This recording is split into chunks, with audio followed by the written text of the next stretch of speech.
lors d'une rencontre avec le capitaine Didier Lisson, chef de centre ici à Oloron.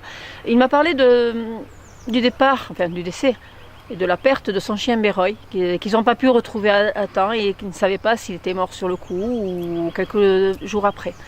Et il m'a parlé de cette solution de collier GPS et expliqué que voilà, il cherchait un financement. Bon, c'est vrai que chez nous, à Groupama, ça nous éveille un peu nos instincts de paysans qui sont à l'origine de Groupama. Donc j'ai dit tiens, ça pourrait être intéressant. On en a parlé, on a affiné un petit peu le projet, on a vu l'équipement qu'il pourrait avoir et on a dit quitte à le financer, on pourrait aller un peu sur du haut de gamme parce qu'on le financera une fois et pas deux. Donc effectivement, nous sommes partis sur du matériel haut de gamme.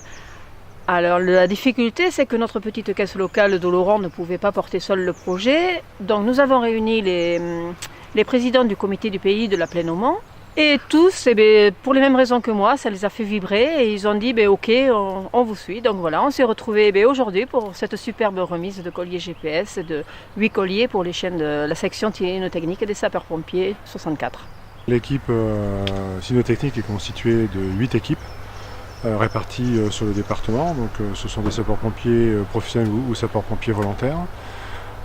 Ces équipes sont spécialisées dans le questage ou le pistage et réalisent en moyenne annuellement environ une quarantaine d'interventions.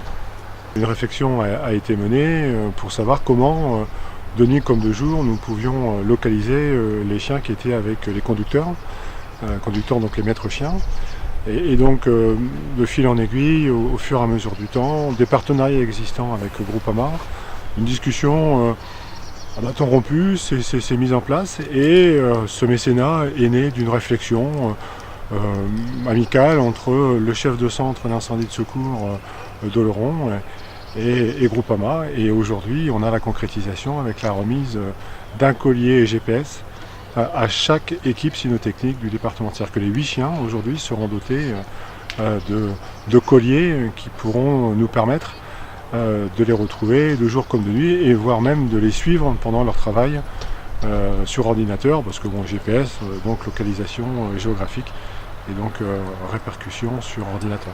J'ai sélectionné le chien parce que j'ai rentré les 8 chiens de l'équipe sur l'appareil. Donc là j'ai sélectionné Mia, donc avec une couleur, puisqu'ils ont tous une couleur différente. Mia elle est en couleur bleue, ça me donne une distance, je sais qu'actuellement il est à 36 mètres, d'accord. Et je sais si elle est en train de courir ou si elle est à l'arrêt, c'est-à-dire qu'elle a éventuellement trouvé sa victime.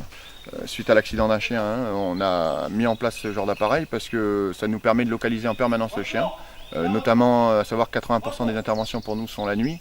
On sait en permanence où est le chien, la distance, la direction. Si le chien était coincé ou malheureusement plus grave, ça nous permet de le localiser rapidement. Donc ça nous permet de localiser, nous, le chien, mais aussi le maître. Parce que chaque maître a un appareil. Nous, du véhicule, on va pouvoir localiser chaque maître et chaque chien en prospection sur le secteur. Alors ça, c'est un collier muni donc d'un récepteur GPS, d'accord, avec cet appareil, une cartographie qui nous permet donc de localiser l'emplacement du collier et donc forcément du chien. C'est vraiment un vrai progrès, un outil vraiment très important pour nous en termes de sécurité, mais aussi en termes opérationnels, pour permettre d'avoir des facilités au niveau de la découpe du secteur sur lequel le chien effectue sa recherche. L'entraînement pour les recherches de personnes se base effectivement sur le jeu. Donc le chien est entre guillemets accro à un objet bien particulier. Nous en l'occurrence il s'agit d'un boudin en tissu. Et on l'entraîne depuis son plus jeune âge à vraiment être accro à ce boudin.